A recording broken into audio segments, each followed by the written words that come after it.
আসরে গল্প নয়, ঘটনা শোনানো হয়।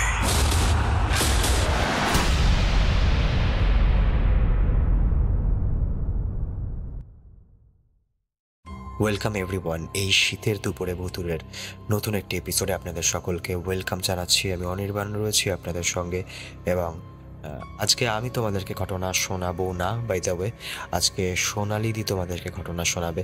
আশা করি তোমরা সোনালিদিকে অনেকেই চেনো, আবার অনেকেই হয়তো চেনো না। যারা চেনো না তাদের উদ্দেশ্যে বলে দিই, সোনালিদি হচ্ছে আমাদের এই ছোট্ট একটি ভুতুরে ফ্যামিলির একজন অতি মূল্যবান সদস্য আমি বলতে পারি। সোনালিদি আমাদেরকে এর আগে অলরেডি অনেক কবার ঘটনা পাঠিয়েছে, ওনার নিজের সঙ্গে ঘটা এক দুটো ঘটনা, এছাড়াও ওনার শোনা, ওনার জানা ঘটনা যেগুলো উনি আমাদের সঙ্গে শেয়ার করেছেন। আর আজকেও তেমনি সোনালিদি আমাদের সঙ্গে ঘটনা শেয়ার করেছেন। দুটো ঘটনা টোটাল উনি শেয়ার করেছেন, যার মধ্যে প্রথমটি ওনার শোনা একটি ঘটনা এবং দ্বিতীয়টি ওনার নিজের সঙ্গে ঘটা একটি ঘটনা। তাছাড়াও আজকে যেদিনকে আমি রেকর্ড করছি, আজকে সোনালিদির বার্থডে। সোনালিদির জন্য খুব স্পেশাল একটি দিন। এই রকম দিনে সোনালিদির কাছ থেকে আমরা ঘটনা শুনবো, তার জন্য কোথাও গিয়ে আমাদের এই ভুতুরের এপিসোডটাও কিন্তু স্পেশাল হয়ে উঠছে। তো ভুতুরের এরকম একটি স্পেশাল এপিসোডে আপনাদের সকলকে ওয়ার্ম ওয়েলকাম। আর বেশি কথা বলবো না, সোজাসুজি ফিরে যাচ্ছি আজকের ঘটনার দিকে। কেমন আছো সোনালিদি? ভালো আছি। তুই কেমন আছো বলো? আমিও খুব ভালো আছি। এতদিন পর আমরা আবার একটা ঘটনা তোমার মুখ থেকে শুনবো। এই হ্যাঁ, সবেরও আগে, এই সব কিছুর আগে wish you many many returns of the day. Happy birthday সোনালিদি। আশা করি আজকের দিনটা তোমার ভালো যাবে, এবং আজকের তোমার বার্থডে দিনে তুমি যে আমাদের ভুতুরের সকল শ্রোতাদেরকে তুমি সময় দিচ্ছ, তুমি ঘটনা শোনাচ্ছ, এইটা কিন্তু একটা হিউজ আমাদের কাছে পাওনা। খুব ভালো থ্যাংক ইউ। কাটুক তোমার আজকের দিনটা, খুব এনজয় করো, খুব ভালোভাবে কাটাও আজকের দিনটা। আর আমরা আজকে কি কি ঘটনা শুনতে চলেছি? আজকে দুটো ঘটনা শুনছো, ঠিক আছে? আচ্ছা আর যে একটা ঘটনা হচ্ছে যেটা আমার সাথে এবং আমার মানে বাবা মা, মেয়ে, হাজবেন্ড সবার সাথে ঘটেছে। আচ্ছা আর একটা হচ্ছে আমার মেজ ননদের মুখ থেকে শুনি। প্রথমে আমি যে ঘটনাটা আমি শুনেছি, তো সেই ঘটনাটা শুরু করি। তো হুম ঘটনাটা স্টার্ট করার প্রথমেই কিছু কথা বলি। তো এই ঘটনাটা হচ্ছে আমার মেজ ননদের কাছ থেকে আমি শুনেছি। এই বছর কালী পুজোর পরে ভাইফোঁটার সময় যখন আমার মেজ ননদ এসেছিল, ওকে তখন সে গল্প করতে করতে আমাকে এই কথাটা বলে। আর সেও অন্য কারো কাছ থেকে ঘটনাটা শুনেছে। আচ্ছা তো ঘটনাটা যতদূর শোনা, এটা নাকি কোনো খবরের কাগজ মানে খবরের চ্যানেলেও দেখানো হয়েছে। আচ্ছা তো কোন চ্যানেলে দেখানো হয়েছে আমি ঠিক জানি না, তারপরে আমি ঘটনাটা বলছি। তো ওকে ঘটনাটা যেটা হচ্ছে, তোমাকে তো আগেও বলেছিলাম আমাদের গ্রাম এলাকায় হচ্ছে অনেক শ্মশান। হ্যাঁ মানে প্রত্যেকটা মানে তুমি বুঝতে পারবে না যে ওটা শ্মশান। এমনি দেখলে মনে হবে নর্মাল মানে কোনো মাঠ, খেলাধুলা হয়, হুম ঠিক আছে? একমাত্র যখন মরা মানে শ্মশান ঘাটে যখন লাশ পোড়ানো হবে তখন বুঝতে পারবে যে হ্যাঁ ওটা শ্মশান। তো কালী পুজোর দিন রাত্রেবেলা এক ভদ্রলোক ওরকমই মানে এই ঘটনাটা হচ্ছে গিয়ে নন্দীগ্রামের আশেপাশে কোনো একটা জায়গার আচ্ছা এরকম শ্মশানের পাশ দিয়ে যাচ্ছিল। এবার কালী পুজোর রাত মানে কি, মানে প্রচুর আলো বাজি ফাটানো হচ্ছে চারিধারে। হুম মোটামুটি সব জায়গাতে কালী পুজো হচ্ছে, আর আলো টালো আছে। তো এরকমই লোকটি হয়তো কোনো কাজ থেকে ফিরছিল। তো হঠাৎ উনি গাড়ি চালাতে চালাতে মানে বাইকের যে আলোটা দেখবে অনেকটা দূর অব্দি যায়। হুম তো সেই আলোতে উনি দেখতে পাচ্ছে একটা মহিলা মাথায় ঘোমটা দিয়ে হেঁটে আসছে। তো উনি মনে করছেন যে কি ব্যাপার, একা একটা মহিলা হয়তো ঠাকুর দেখতে এসেছিল, জল ছুট হয়ে গেছে, হুম ঠিক আছে, একা যাচ্ছে, কোনো প্রবলেম হতে পারে। আর এখনকার সময় তো খুবই খারাপ, হুম তো যদি মহিলাটার কোনোভাবে হেল্প করা যায়। তো উনি যখন সামনে যায়, তো তখন দেখেন যে মহিলাটা মানে অনেক স্পিডে ওনার কাছে চলে এসেছে। উনি যখন ভাবছে যে সামনে যাব, মানে বাইক স্টার্ট করতে করতে উনি কিন্তু ওর সামনে চলে এসেছে, মানে মহিলাটা ওই ব্যক্তির সামনে চলে এসেছে। তো তখন আপনি ঘোমটা দাও, উনি কিছু বুঝতে পারেন। তো উনি বলছেন যে দিদি কি কোনো প্রবলেম হয়েছে, কোথাও ছেড়ে দেবো চলুন। তখন মহিলাটার মাথা থেকে ঘোমটা যখন খোলে তখন দেখে যে মানে খুব নোংরা দাঁত, ঠিক আছে, সঙ্গে সঙ্গে ওনাকে আঁচড় কেটে মানে কামড়া কামড়ে শুরু করে, আচ্ছা মানে পুরো খিঁচে কামড়ে রক্ত বের করে। লোকটা তখন দেখতে পায় যে উম, মহিলাটা যখন পায়ের দিকে যখন তাকায়, দেখে মহিলাটার পা পুরো উল্টো করা, বাহ আর বড় বড় মানে দাঁত, মানে যে দেখবে সিনেমাতে যেমন ভ্যাম্পায়ার দেখা যায় দুটো দাঁত বাইরের দিকে বেরিয়েছে। হুম ওরকম বাইরে প্রচন্ড নোংরা, বড় বড় দাঁত, আর বিশেষ করে দুটো দাঁত, ওপরের দিকে দুটো দাঁত, নিচের দিকে দুটো দাঁত একদম পুরো বের করা, বিশেষ বড় বড়। আর মানে একটা নোংরা দাঁত যখন রক্তে ভিজে থাকে দেখতে ঠিক যেমন হবে, যেমন দেখবে মানে আমাদের একটা উদাহরণ দিই, যখন কুকুর বা কোনো কিছু, কুকুর যখন দেখবে মাছ বা মাংস, কাঁচা মাংস চিবিয়ে খায়, তখন তো দাঁতগুলো কিরকম হয়ে যায়, ঠিক সেরকম। এরকম দেখে না উনিও সেন্সলেস হয়ে যায়। তো রাত যেহেতু 1:30-2টো বাজছিল সেদিন, তো ভোরবেলা যখন লোক আসা যাওয়া শুরু করে, এবার কালী পুজোর রাত, তারপর হচ্ছে ভোরবেলা গ্রামের লোক যাওয়া, মাঠে যাওয়া আসা করা, বা হয়তো এদিক সেদিক যাওয়া আসা করা, তো সেখান থেকে কিছু লোক ওনাকে দেখতে পেয়ে হসপিটালে ভর্তি করে। পাশে একটা সরকারি হসপিটাল আছে, তো সেখানে ভর্তি করে। ওনার যখন জ্ঞান ফেরা, তখন লোকগুলো জিজ্ঞেস করে যে তোমার কি হয়েছে, তোমাকে কি কোনো, মানে হয়তো মনে করেছে যে মানে কোনো কারণে হয়তো উনি মাথা ঘুরে পড়ে গেছে, তো কুকুর কুকুর বিড়াল বা শিয়াল টিয়াল আছে, ওরা হয়তো আক্রমণ করে। তখন লোকটি বলে যে না, আমার সাথে সেরকম কিছু হয়নি, এরকম একটা লোক, মানে উনি যেমন দেখেন একটা মহিলা যাচ্ছিল, তো ওনাকে আমি হেল্প করবার জন্য যখন এগিয়ে যাই যে কোনো প্রবলেম হয়েছে নাকি, তখন উনি আমাকে এরকম ভাবে অ্যাটাক করে। আচ্ছা। পুরো বর্ণনা শুনে তখন গ্রামের লোক বলে এটা হচ্ছে একটি ডাইন, যে এরকম প্রত্যেকটা অমাবস্যা, পূর্ণিমা এরকম এবং শনি মঙ্গলবার করে ওখান দিয়ে যাতায়াত করে। এর আগে অনেক কারোর সাথে উনি এরকম করেছেন। তো এটা ছিল একটা ছোট্ট ঘটনা, মানে এটা আমার ননদ বলেছিল, তো আমি তার কাছ থেকে শুনে তোমাকে জানলাম, বললাম। তো আরেকটা ঘটনা হচ্ছে, এর আগে যখন আমরা রেকর্ডিং করেছিলাম তার আগে সে ঘটনাটা ঘটে গেছে। এটা হচ্ছে গিয়ে দুর্গাপূজার সময়, মানে পরের ঘটনা।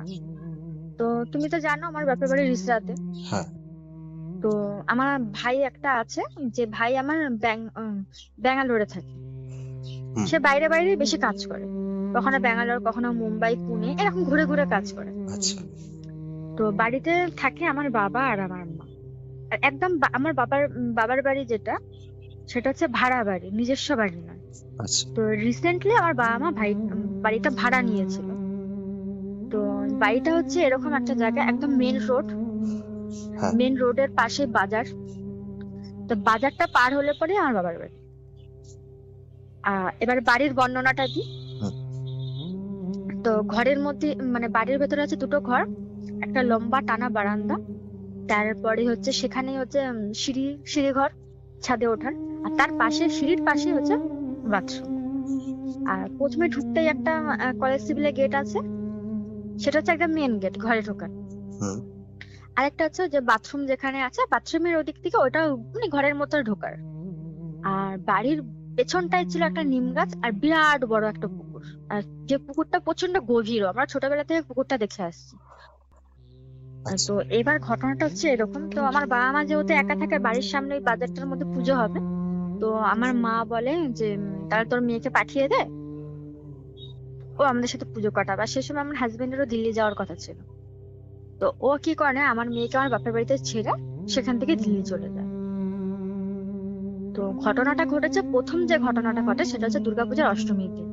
তার আগে একটা কথা, আমার বাবা মা দুজনেই কাজ করে, তো ওরা বেশিক্ষণ সময় বাড়িতে থাকে না। মানে বলতে পারো যে সকালবেলা বেরিয়ে যায়, দুপুরবেলা ফিরে দুটো রান্না খাওয়া করে আবার বেরিয়ে যায়, আবার সন্ধ্যাবেলা ফেরে। মানে জাস্ট বেশিক্ষণ সময় থাকা মানে হচ্ছে ঘুমানোর জন্য, আর কোনো কারণ। তো তারা প্রথমে সেরকম ভাবে কিছু বুঝতে পারে না। এবার ঘটনাটা ঘটে দুর্গাপূজার অষ্টমীর দিন। এবার আমার মেয়ে যেহেতু গেছে, আমার মেয়ের সাথে সময় কাটানোর জন্য মাও ছুটি। তো আমার মেয়ে তো মামার বাড়িতে গেলে পরে মোবাইল আর টিভি এই দুটো পেয়ে খুবই খুশি, তারা আর কিচ্ছু চায় না। তো ও ঘরে বসে বসে মোবাইল দেখছো, তো আমার মা বলে যে তুই ভেতর থেকে গেটে তালা মেরে দে, তো আমি একটুখানি বাজার করে আসি। ও বললো আচ্ছা ঠিক আছে। তো ও হঠাৎ তালা খোলার আওয়াজ পায়। এবার এই ঘটনাটা আমার মেয়ে আমাকে বলেছে, এখন যেটা বলছি। তারপরে আমার সাথেও ঘটেছে, সেটাও আমি বলছি। তো ও বলছে আমি এরকম তালা খোলার আওয়াজ পেলাম, তো আমি মনে করলাম দিদুন ঢুকেছে। তো খানিকক্ষণ পর ও দিদুন দিদুন করে ডাকতেই কিন্তু কেউ সাড়া দেয়। তখন ও বলছে দিদুন হয়তো বাথরুমে গেছে। তো বাথরুমে গিয়ে দেখে বাথরুমের দরজা খোলা, কেউ নেই ভেতরে। ওর তখন মনে হলো কেউ বোধহয় মানে ছাদের সিঁড়িতে কেউ বসে আছে। ও তখন ছাদের সিঁড়িতে গিয়ে দেখে কেউ নেই। আর ও না আচমকা দেখবে কেউ, আমাদের অনেক সময় মনে হয় না পেছনে কেউ একটা ছিল, ও ঠিক না সেরকম মনে হলো। ও সেরকম মনে হওয়াতে ও আর কি বেরিয়ে সিঁড়ি থেকে নেমে আসতে থাকে। ও যখন সিঁড়ি থেকে নেমে আসে তখন ওকে কেউ একটা ডাকতে থাকে, মানে আমার মায়ের মতো গলা করে ওকে কেউ ডাকতে থাকে, মানে রূপকথা। ও শুনছে যে ওর দিদা ওকে ডাকছে। হ্যাঁ, এরকম ভাবে যে রূপকথা, ও রূপকথা, রূপু রূপু, আমার মা ওকে রূপু বলে ডাকে। তো প্রথমে 2 বা 3 বার করে রূপকথা বলে ডাকার পর ও রূপু রূপু শোন শোন, ও কি করেছে ভয়ে না তালা খুলে বাইরে বেরিয়ে এসছে। বাইরে বেরিয়ে একদম মানে যে বাজার আছে বাজারের সামনে, ওখানে তখনও শুনতে পাচ্ছে ঘরের ভেতর থেকে রূপকথা, ও রূপকথা, ও রূপকথা, ও রূপু শোন রে শোন রে, এরকম ভাবে ডেকে যাচ্ছে যেমন করে আমার মা ডাকে। কিন্তু ওর সামনে দেখছে আমার মা কিন্তু বাজারের ব্যাগ নিয়ে আসছে। আমার একটা গায়ে কাটা দিচ্ছে এটা শুনে। ও সামনে, তখন ও আমার মাকে বলছে মানে মানে ভয়ে তোর মানে কি বলবো, মানে প্রচন্ড ভয় পেয়ে গেছে, চোখ মুখ যেন বাইরে ঠিকরে বেরিয়ে আসছে, এরকম একটা ব্যাপার। ও ঘরের ভেতর থেকে ওর দিদা ওকে ডাকছে, কিন্তু সামনে দেখছে ওর দিদা বাজারের ব্যাগ নিয়ে আসছে। তখন ও দিদা বলছে কি হয়েছে, বলছে আমাকে এরকম ভেতর থেকে কে ডাকছে, বলে কে ডাকবে থেকে, বলছে সারাক্ষণ শুধু ভূতের কার্টুন টাটুন দেখি সেই জন্য তোর এই হয়েছে। আমার মা মানে তোমাকে আগেও বলেছিলাম আমি অনেক ঘটনাতে যে আমার মা প্রচন্ড সাহসী। হ্যাঁ, তো আমার মা বলে তুই এসব কিচ্ছু নেই, চল তো। বলছে না তোমার এই বাড়িটা ভালো না, আমি লোকের মুখে, মানে ওর ওখানে গিয়ে না কিছু বন্ধু বান্ধব হয়ে গেছিল, আচ্ছা, তো ওরা অনেকে দেখবে অনেক বাচ্চারা বলে তোদের এই বাড়িটার মধ্যে না এই আছে সেই আছে, একটু ভয় দেখায়। হ্যাঁ, তখন বলছে তুই ওরা তো বলছে না আমার বন্ধুরা আমাকে বলেছে এখানে ভূত আছে। ও বলছে দূর, ওরা তোকে ভয় দেখিয়েছে আর তুইও ভয় এরকম করতে শুরু করেছিস। তো মায়ের মাথায় এটাই ক্লিক করছে যে ওরা সবসময় বলেন তোদের এই বাড়িটার মধ্যে ভূত আছে। ও মনে করে মানে মা মনে করছে ওইটাই ওর মনের ভেতরে গেঁথে গেছে, আর সারাদিন ভূতের কার্টুন দেখে ওই জন্য ও ভয় পেয়েছে। মনের ভুল হচ্ছে ওর। হ্যাঁ, দিনের বেলা আবার কিসের ভূত আসবে। আমরা কিন্তু অনেকেই মনে করি ভূত শুধু রাত্রে বেলায় বেরোয়, আমরা দিনের বেলা হচ্ছে ভূত থাকতে পারে এটা কিন্তু আমরা বিশ্বাস করি, মানে মানতে চাই না। তো তো এই ঘটনাটা ঘটে গেল। যাই হোক, তারপরে নবমী মানে অষ্টমী আর নবমী এবারে একদিনেই পড়েছিল। তো সেদিনকে রাত্রেবেলা নবমীর ঠাকুর দেখতে যায় আমার মা, আমার বাবা আর আমার মেয়ে। আমার মায়ের শরীরটা খারাপ ছিল, ওই জন্য আমার মা শুয়ে পড়েছিল। আর আমার মা কি বলছে বিছানায়, মানে সারাদিন পরিশ্রম করে তো, মানে বিছানায় মাথা দিয়ে দিলে পরে ঘুম চলে আসে। তো আমার মা মানে একটু তন্দ্রায় আছে, মানে খুব যে ঘুমিয়ে পড়েছে তাও না, আবার জেগে আছে তাও না। এরকম সময় হঠাৎ আমার মা শুনতে পায় আমার ভাই ডাকছে, ও মা তুমি দরজা খোলো, কতক্ষণ থেকে ডাকছে তোমাকে, তুমি শুনতে পাচ্ছ না, তুমি দরজা খোলো, আমি কতক্ষণ বাইরে দাঁড়িয়ে থাকি। তখন আমার মা মনে করছে আমার ভাইয়ের তো আসার কথা না, আমার ভাই না অনেক সময় সারপ্রাইজ দেয়, হুট করে চলে আসবে, এরকম একটা ব্যাপার, কাউকে বলবে না, হঠাৎ করে রাত্রেবেলা এসে দরজা ধাক্কাবে, ওঠো ওঠো করে ফোন করে ডাকবে। তো আমার মা মনে করেছে সেরকমই হয়তো কোনো ব্যাপার। আমার মা বলছে দাঁড়া বাবা দাঁড়া, আমি যাচ্ছি যাচ্ছি যাচ্ছি। আমার ভাই কিন্তু বলছে আমি চলে যাবো কিন্তু তুমি যদি তাড়াতাড়ি দরজা না খোলো। আর মা তাড়াতাড়ি করে লাফিয়ে উঠে মা তাড়াতাড়ি দরজা খুলতে এসছে। যখন গেটটা যখন খোলে তখন দেখে বাইরে কিন্তু কেউ নেই। আমার মা মনে করেছে ও দরজা খুলতে দেরি হচ্ছে, ওই জন্য ভাই হয়তো দোকানে গেছে চা খেয়ে একবার ঘরে ঢুকবে। তখন আমার মা একটা বাইরের দিকেও বেরিয়েছে, যেখানে ঠাকুর মণ্ডপ যেখানে পূজা হচ্ছে সেখানটাও বেরিয়েছে, দেখে কেউ নেই। তা মা বলে এইটুখানি সময়ের মধ্যে ছেলেটা কোথায় চলে গেল, যেহেতু বাজার সেজন্য সামনে চায়ের দোকান, চপের দোকান, আবার পুজো হচ্ছে সেখানে, মানে রোল চাউমিন এসবের দোকান বসেছে। তো মা সব দেখে ঘরে চলে গেল। বলছে 10 মিনিট হয়ে গেল এখনো ছেলেটা আসছে না, তাহলে ফোন করে দেখি কি হয়েছে। এইবার ফোন করাটা ভাই সঙ্গে সঙ্গে ফোনটা রিসিভ করেছে। ভাই বলছে এক্ষুনি তোমাকে ফোন করতে যাচ্ছিলাম। তো মা বলছে তুই সব নাটক বন্ধ কর, তুই কোথায় চলে গেলি। ভাই বলছে চলে গেলাম মানে আমি তো এই সবে কাজ করে রুমে ফিরলাম। বলছে তুই এক্ষুনি আমাকে ডাকলি, আমি শুয়েছিলাম, উঠতে দেরি করলাম বলে তুই এরকম করছিস। বলছে মা তুমি বিশ্বাস করো, তোমাকে ভিডিও কল করে দেখাচ্ছে আমি কোথাও মানে বাড়িতে যাইনি, তুমি স্বপ্ন দেখেছো। মা বলছে ঠিক আমার বিশ্বাস হচ্ছে, তুই তার ভিডিও কল কর। ভিডিও কল করে যখন, তখন দেখে ভাই সবে মানে কাজ থেকে রুমে ফিরেছে, ওই এখন অব্দি কাজের ড্রেস পরে আছে, ঠিক আছে। ওর পাশে যারা কাজ করে, মানে ওর সাথে যারা কাজ করে তারাও আছে। ও পুরো রুম ঘুরে ঘুরে দেখাচ্ছে যে দেখো আমি কোথাও যাইনি, আমি এখানেই আছি। আর মা বলে আমি এতটা ভুল শুনবো। সে যাই হোক, সেদিনকার মতো সেটাও গেল। এইবার 2 দিন পরে আমার বাবা আবার ওরকম ঘুমের ঘরে বাবা শুনতে পায় বাবাকে তার পরিচিত কেউ একজন নাম ধরে ডাকছে, ওর অত উঠছে যাবি না, আরতে যাবি না, এরকম ভাবে ডাকছে আর কি বাবাকে। হুম। তো বাবা অতটা গুরুত্ব দেয় না, বাবা মনে করছে দূর এখনো যাওয়ার সময় হয়নি, এখনই কি রাখছে, বাবা ঘুমিয়ে পড়ে। নিয়ে তারপরে দশমীর আমি ওখানেই ডাক্তার দেখাই, আমার বাপের বাড়ির কাছে একজন ডক্টরকে আমি দেখাই। তো আমি সেখানে যাই, একটু প্রবলেমের জন্য আমি মাকে বলি ঠিক আছে আমি যাচ্ছি, একবার ডাক্তার দেখিয়ে মোনাকে নিয়ে আসবো, আর তোমার জামাইও তো হাওড়াতেই নামবে, হুম। তো একবারে তিনজনে বাড়ি চলে আসবো। তো আমি দশমীর পরের দিন মানে একাদশীর দিন আমি বাপের বাড়ির জন্য রওনা হই। তো বাপের বাড়িতে যাই, তো দ্বাদশীর দিন ডাক্তার দেখায়, তো সেদিন আমাকে টেস্ট করতে দেয়, তখন আমাদের টেস্টের রিপোর্ট আসেনি। আচ্ছা। তো সেদিন রাত্রেবেলা আমি ঘুমিয়ে আছি, এমন একটা সময় স্বপ্ন দেখছি যে তুই এসছিস তো আমার বেশ ভালোই হলো। মানে কে না বলছে? কেউ একটা স্বপ্নতে বলছে আমাকে, আমি তাকে দেখতে পাচ্ছি না, জাস্ট শুনতে পাচ্ছি। তো জানিস তো, তোরা যেমন মাছের ডিম মুরগির ডিম খেতে ভালোবাসিস, আমার না মানুষের পেটের ডিম খেতে খুব ভালো লাগে। বাপরে। তোর পেটে যে এখন ডিমটা আছে ওটাকে আমি খেতে পারলে আমার শান্তি। এবার পেটের ডিম আছে মানে আমি তখন বুঝতে পারছি না যে কি ব্যাপার, কি হলো ব্যাপারটা। এবার আমি তখন ল্যাপটপ উঠে মাকে বলছি, মা জানো তো এরকম কেউ একটা কিছু এসব কিছু বলছে। মা বলছে যত আজগুবি কথাবার্তা, কখনো তোর মেয়ে শুনতে পাচ্ছে তুই কাউকে ডাকছিস, তাকে আমি ডাকছি ঘরের ভেতর থেকে, তুই কখনো শুনতে পাচ্ছিস তোকে কেউ বলছে ডিম খাবে, তোর কাছে ডিম কি আছে তোর ডিম খাবে। হুম। এবার তার পরের দিন আমার রিপোর্ট আসে, আমি জানতে পারি আমি কনসেপ্ট করেছি। বাপরে। মানে মানে এটা তোমার মা বাদে বাকি সময় সবাই ফিল করছিলে? আমরা সবাই ফিল করেছি ব্যাপারটা, ঠিক আছে, মাও ফিল করেছে, কিন্তু মা মনে করছে স্বপ্ন বিশ্বাস দেখেছে। করছে না, হ্যাঁ মনের ভুল ভাবছে। হ্যাঁ, মানে প্রত্যেকেই মনের ভুল ভাবছে, ঠিক আছে, একমাত্র আমার মেয়ে ভয় পেয়েছে। আর আমি যখন জানতে পারলাম আমি প্রেগনেন্ট তখন আমি ভয় ভয় পেয়েছি।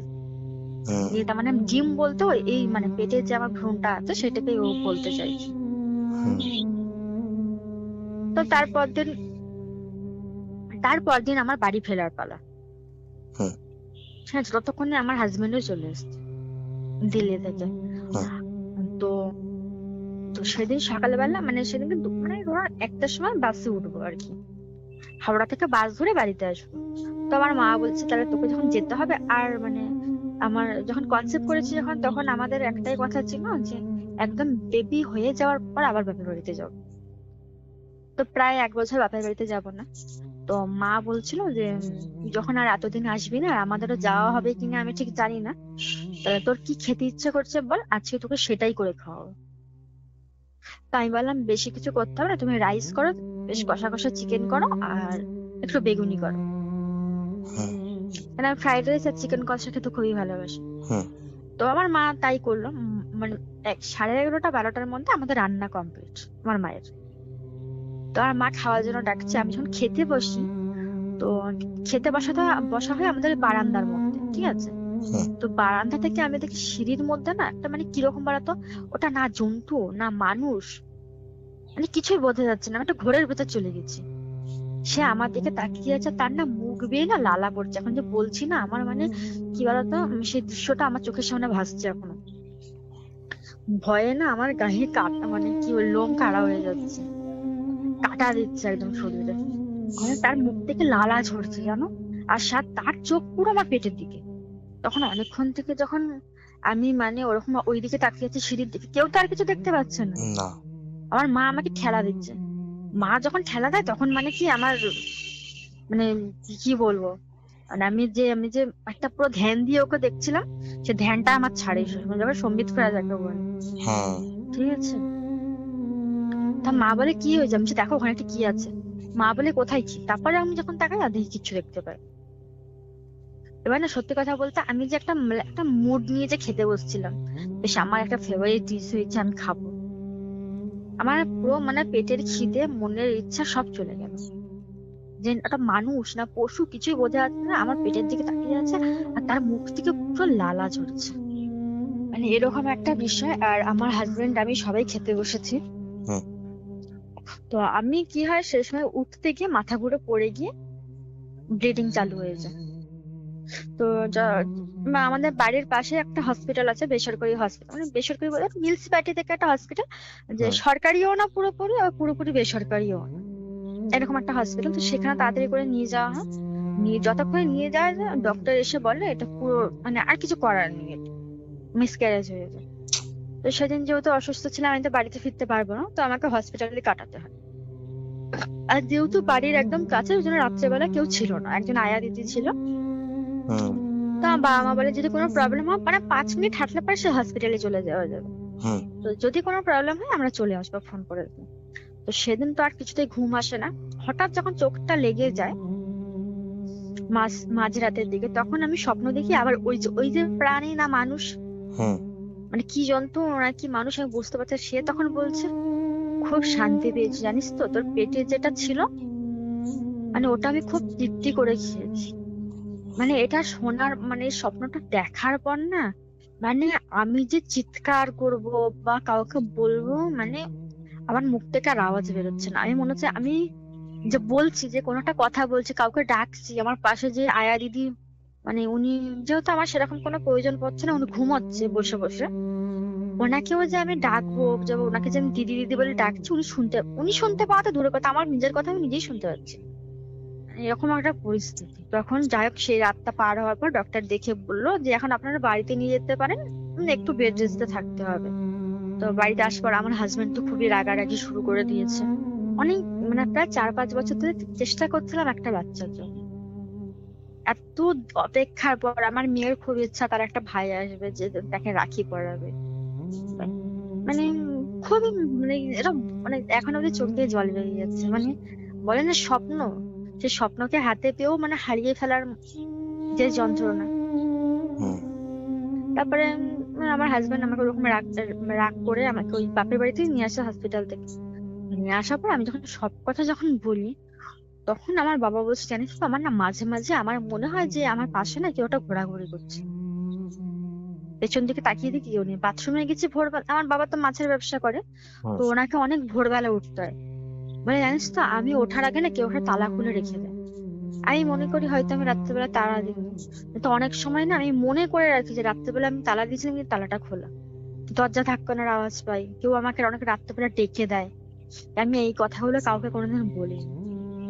ও না আমার মা বুঝতে বলে পেরেছি। এই তো এরকম আমাকে প্রদীপ সেদিনকে ডেকেছিল, আমি শুনতে পেয়েছি, মানে আমার ভাইয়ের কথা বলছে। আমার মেয়ে বলে যে এরকম আমাকে বলছি, আমি দিদুন আমাকে ঘর থেকে ডাকছে কিন্তু দিদুন বাইরে ছিল। তখন এবার আমার হাজবেন্ড আরেকটা কথা বলে যে ও যেদিন মানে আমার মেয়েকে ছাড়তে গেছিল আমার বাপের বাড়িতে, হুম সেদিন ও ছাদে উঠেছিল এটা স্মোক করার জন্য। হুম তখন ও দেখে ছাদ থেকে আমি ঠিক যে প্রাণীটার কথা বলছি হুম ওকে দেখে সেটা না নিচে লাফ দিয়ে চলে গেল। ছাদ থেকে।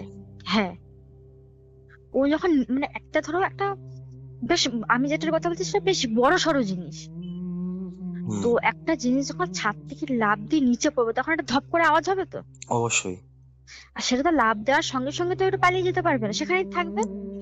ও মানে যখন কোনো নিজের প্রাণী হয়, যদি কোনো লিভিং থিং যদি হয় তাহলে মানে কেউ যদি এরকম ঝাঁপ দিয়ে দেয়, কোনো মানুষও যদি হয় এরকম ঝাঁপ দিয়ে দেয় ওখানে পড়ে যাবে, হ্যাঁ, হাতে পায়ে চোট পাবে। ও বলে ওখানে কিচ্ছু ছিল না। তারপরে যাই হোক বাবা আমি আমার হাজবেন্ড আমার বাবাকে পুরো বলে দেয় যে তুমি এই বাড়িটা এক্ষুনি চেঞ্জ করো, নয়তো তোমার মেয়েকে আর কোনোদিন তোমার বাড়িতে পাঠাবো না। হুম এটা ধরো মিসক্যারেজ হয়ে গেছে, এটা ঠিক আছে, এবার এখানে তো আমি মরেও যেতে পারতো। মানে তোমাদের যে কারোর সঙ্গে যা খুশি হয়ে যেতে পারতো। হ্যাঁ, এবার যেহেতু আমার বাবা মা বেশিক্ষণ সময় ওই বাড়িটাতে থাকে না, জাস্ট ঘুমানোর জন্য আসে, আর মানে যা ঘটে ওটাতে অতটা পাত্তা দেয় না, যার জন্য হয়তো খুব মানে কিছু ঘটেনি, বা ও হয়তো আমার অপেক্ষা করছিল। অ্যাকচুয়ালি কি বলতো, মানে এই প্রেগনেন্ট যারা থাকে তাদের ওপর না এই খারাপ নজর বা কোনো হাওয়া বাতাস এগুলো চট করে লেগে যায়। এবার এই মানে এটা মানে এমনই একটা ঘটনা, আমি তারপরে 1 সপ্তাহ পর বাড়িতে চলে আসি একটু সুস্থ হতে। তারপরে আমার বাবা মা বাড়িটা চেঞ্জ করে দেয়। আমি আমার মাকে বলেছিলাম একটু খোঁজ নিয়ে দেখো না বাড়িটার মধ্যে কি ছিল। হুম আমার বাবা বলে যেটা হবার হয়ে গেছে, তো খারাপ জিনিস নিয়ে বেশি ঘাটাঘাটি না করাই ভালো। মানে আলটিমেট আর জানা যায়নি যে ওই বাড়িতে কি ছিল।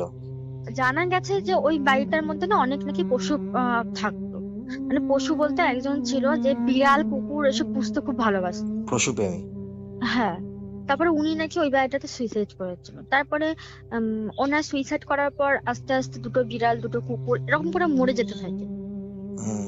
তারপরে ওরা যে ওই বাড়িটাতে ওরাও ভাড়া থাকতো, ঠিক আছে, তারপরে ওরা ওই বাড়িটা ছেড়ে চলে যায়। তারপর থেকে আমার বাবা মার, সেটা ধরো আরো 2-3 বছর আগেকার ঘটনা, হুম। তো তারপর থেকে আমার বাবা মারা যাওয়া অব্দি ওই বাড়িটা একদম ফাঁকা ছিল, কেউ থাকতো না বাড়িটার মধ্যে। মানে ওনারাও যারা চলে গেছিল ছেড়ে, ওনারাও হয়তো কিছু ফিল করতে বলেই চলে গেছিল। হ্যাঁ হ্যাঁ হ্যাঁ।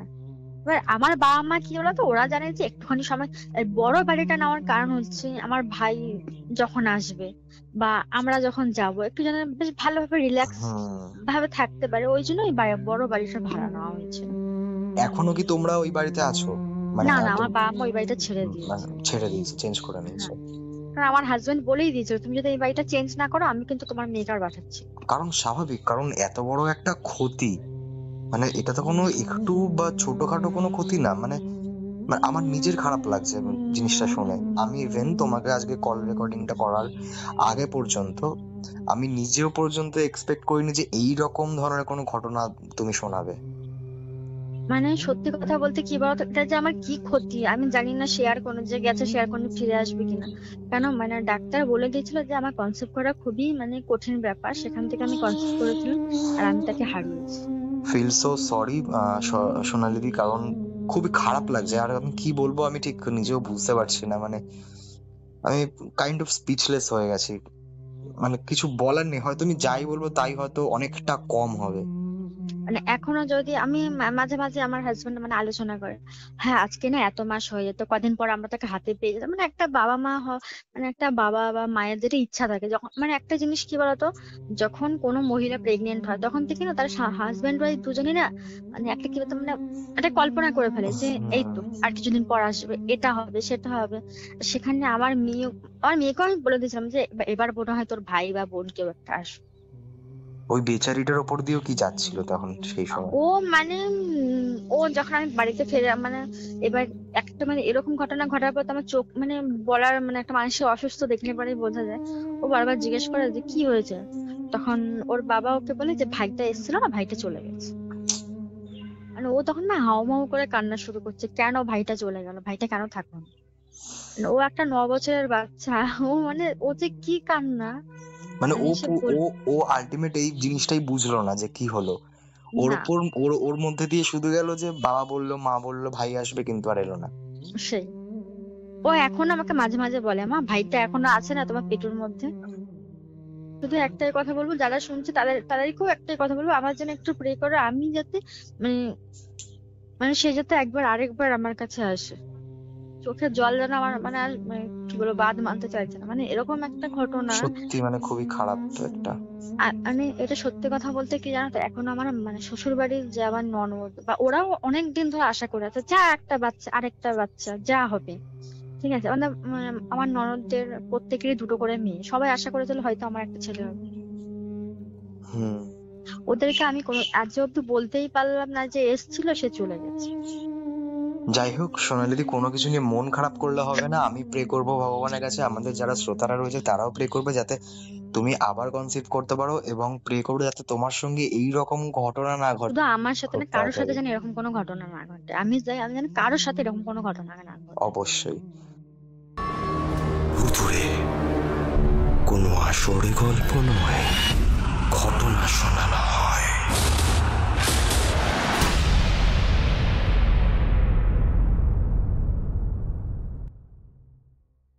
আমিও প্রে করছি, আশা করি আপনারাও প্রে করবেন।